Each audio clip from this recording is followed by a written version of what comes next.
যে আপনি বলেছেন যে ছোট দলগুলোই আসলে ভোট ডাকাতিটা করে, বড় দল করে না। আমি বলেছি এটা আপনার মনস্তত্ত্ব। প্রয়োজন না, বাংলাদেশ বড় দলের আবারও চাপিয়ে দিচ্ছেন বাংলাদেশের রাজনৈতিক অভিজ্ঞতা, এটা প্রয়োজন না, তারপরে যে আমরা দেখছি যে ঢাকা 17 যে প্রার্থী, জামাতের প্রার্থী, একটা ভাইরাল হয়েছে সমস্ত, তার একটা ভিডিও বক্তব্য যে সবাই রেডি থাকো, এবার কিন্তু কাউকে সিট দেবো না। এই দেওয়াটা কি কেউ ব্যক্তিগত ইচ্ছার উপর নির্ভর করে যে সিট দেবে না, এই কথাটা কি ভদ্র? ভবিষ্যৎ হোক নিরাপদ, বিনিয়োগ হোক বিশ্বস্ত, আর আমার পছন্দ সল্ট বে। ওয়েলকাম টু সল্ট বে। কোনো লোক এবার বলতে পারে নাকি একটা ডাকাতের মতন লোক যে সে বলতে পারে? সে তো বলেনি যে আমি ভোট ডাকাতি করব, সবাই রেডি থাকো, এবার আমরা ভোট ডাকাতি করব। আসন দেব না, এই আসন দেওয়া কি একটা প্রার্থীদের তাদের যদি কর্মী সংখ্যা ওরকম থাকে, এই শব্দের যে ল্যাঙ্গুয়েজ না ভাই, শব্দের রেটরিক এক করে না, কাউকে দেব না আর হচ্ছে কি আমি ভোট ডাকাতি করে নিব, দুইটা এক বিষয় না ভাই। অ্যাকশনে যাওয়া বলার যে আর ভঙ্গিটা, বক্তব্য দেয়া, বলার যে ভঙ্গিটা, ভাই ভঙ্গি ধরলে তো আমাদের বহুজনের ভঙ্গি শিখতে, তাই না? এটা একটা পয়েন্ট। দ্বিতীয় হলো, আমি ভাই ভঙ্গি ধরেন না, অ্যাকশন ধরেন। অ্যাকশনই তার কথার অ্যাকশনটা। আর একটা হলো, আমি আমার এলাকায় আমাদের ইউনিয়নে গত আমাদের 9টা ইউনিয়নের 1-2 আমাদের বংশ থেকে মেম্বার থাকে। তো আমার চাচা, আমার আব্বার আপন চাচতো ভাই, তারা আপন 2 ভাই গত 4-5 বার মেম্বার হয়, আপ ডাউন করে, এই একসাথে দাঁড়ায়, প্রতিনিধি হয়, আবার একজন পাস করে একজন ফেল করে, এরকম। তো দেখা গেছে ওই যেহেতু লোকাল ওই পলিটিক্সটা আমরা করি বংশগতভাবে, ভৌগোলিক কারণে ওখানে চেয়ারম্যান নির্বাচন করা যায় না। আর আমাদের গ্রামটা একেবারে পূর্ব পশ্চিম লম্বা, এক গ্রামে এক ইউনিয়ন, আপনার 10 কিলোমিটার, এবং এখন ভোটার বুথে প্রায় 20,000-এর মতন। তো লোকাল নির্বাচন থেকে আমার একটা অভিজ্ঞতা, সেটা হইলো যে প্রার্থী মনে করে যে আমার ভোট বেশি আছে, সে ইলেকশনে সমস্যা তৈরি করে না, কারণ সে স্বাভাবিকভাবেই সে ভোট পেয়ে যাবে। আর যার ভোট কম, সে নির্বাচনে সমস্যা তৈরি করে, কারণ সে তার প্ল্যান থেকে কি একটা মারাত্মক ভুল কথা এবং মিথ্যা কথা বললেন। না ভুল কথা, মিথ্যা, সরি শব্দটা উজ্জ্ব করলাম, কিন্তু এটা তো ভুল কথা বললেন। না শেখ হাসিনার ধরেন, শুধু শেখ হাসিনার জায়গা থেকে শেখ হাসিনার ভোট ছিল না, এই জন্য সে এটা করছে। যার ভোট কম থাকে সে ইলেকশন সমস্যা করে, কারণ সে টার্গেট থাকে যে কোনোভাবে আমার যে নির্ধারিত যে ভোটটা আছে, আমি যদি একটা সেন্টার মনে করি 3000 ভোটের মধ্যে আমার 1000 ভোট হবে, 2000 ভোট আমার হবে, তখন সে করে কি ভোরবেলায় সকাল থেকে নিয়েই সে ফার্স্ট আওয়ারের ভিতরে আপনার 12-1টার ভিতরে তার ভোটটা সে আদায় করে নেই, এরপর একটা সেন্টারের সমস্যা তৈরি করে ফেলে। এখন দেখা যায় প্রতিপক্ষের 2000 ভোট আছে, কিন্তু সেই প্রতিপক্ষ বিকাল থেকে আর ভোট আসতে পারতেছে না, সেন্টারের পাশে ফিরতেছে না, ভিতরে না হোক বাইরে গঞ্জাম হয়। এইটা একটা ভোট ডাকাতির যে সিস্টেমটা, এটা আমরা এরশাদের সময় আমরা বাংলাদেশ দেখেছি, আমরা এরপরে শেখ হাসিনার সময় ভোট বহু থাকলেও ভাই আস্থা অনেক সময় থাকে না, কিন্তু সেটা এটা নর্মাল হিসাব হলো যার ভোট আছে সে ডাকাতি করবে না, যার ভোট নাই তার ভিতরে থাকবে যে আমি কি করে সেন্টার দখল করব, কি করে আমি 12টার পরে সেন্টার বন্ধ করে দেব। আমার বাংলাদেশের চর্চা আমরা নরমালি কি দেখি, অতীতে যা হয়েছে সেই আলোকেই হয়তো তারেক রহমান সাহেব বলছেন যে ভোট ডাকাতি না, আপনি ওটা বলছেন কেন? এটা তো আপনি ঘটে গেছে, এটা অলরেডি ঘটে গেছে। কারণ এই যে প্রবাসীদের ভোটের ব্যাপারে পোস্টাল ব্যালট ওটা অলরেডি ঘটে গেছে। ভাই আপনি তো পোস্টাল ভোটের ব্যাপারে একজনের কাছে 400 চলে যায়, 200 চলে যায়, শুধু বললে তো হবে না রে ভাই। তাহলে আপনারা পোস্টাল ভোটের ব্যাপারে 16,000 ভোটার প্রবাসী, তারা জনগণ কিন্তু খুব সচেতন এখন, অনলাইন হওয়াতে সবাই দেখতেছে, সবাই বুঝতেছে। অনলাইনে যে ভিডিওগুলো এসেছে সেগুলো কিন্তু জনগণের করা।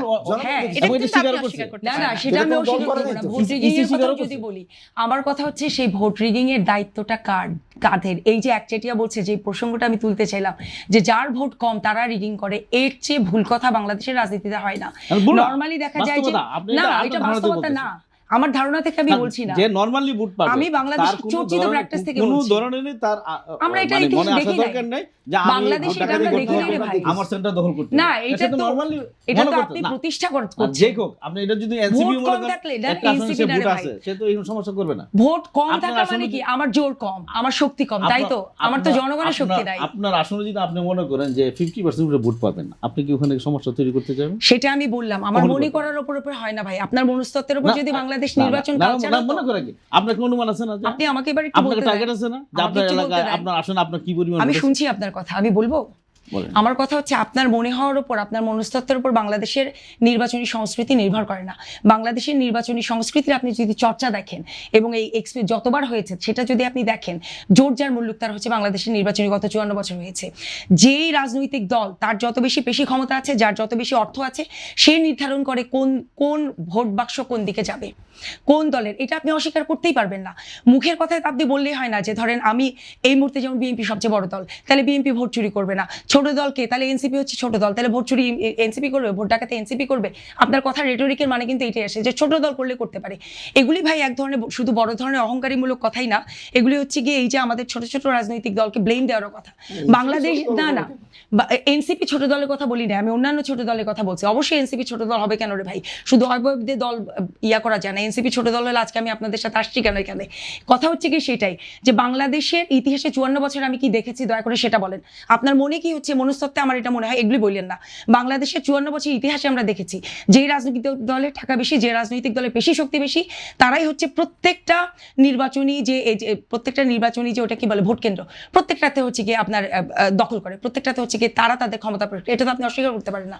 যদি আপনি অস্বীকার করেন তাহলে ভাই আপনি মিথ্যা কথা বলছেন। বাংলাদেশের পত্রিকাগুলো বের করেন, প্রত্যেকটা ইলেকশনে 90 বলেন 95 বলেন, আমরা সবাই জেনে নেবেন আমরা ভুল বলেন বা এটা না, সেটাই বললাম, তাহলে অস্বীকার করেন এই শব্দটা বলেন না। ঠিক আছে, আমি উজ্জ্বল করলাম আপনাদের প্রতি শ্রদ্ধা রেখে এটা আমি উজ্জ্বল করলাম, মিথ্যা আমি বলবো না।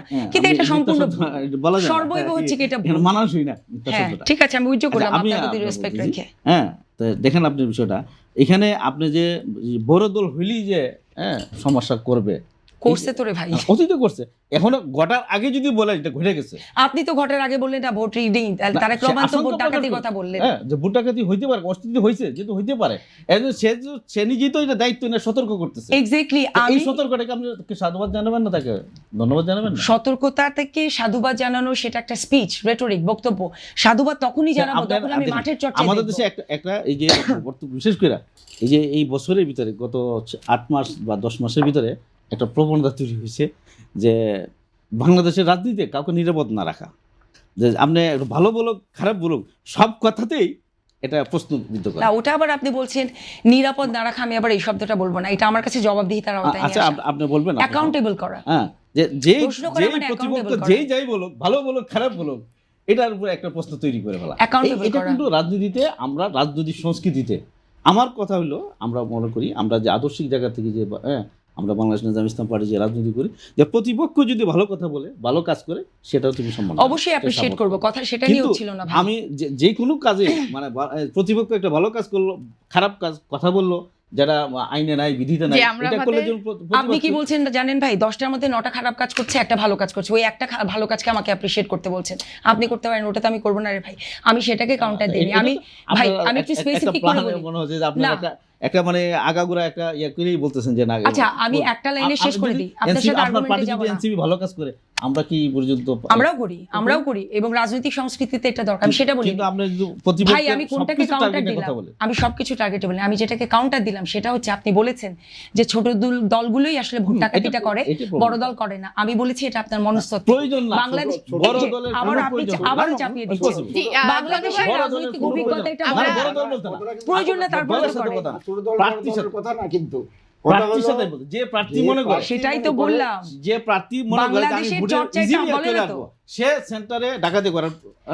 আমি আপনাকে বলছি যে এটা আর যে প্রার্থী মনে করে যে আমি নরমালি আসতে পারবো না, সেই খেয়াল করেন আপনি বলছেন মনে করে, আমার মনে হয়, আপনি বারবার মনে হয় মনে করে শব্দটা বলছেন।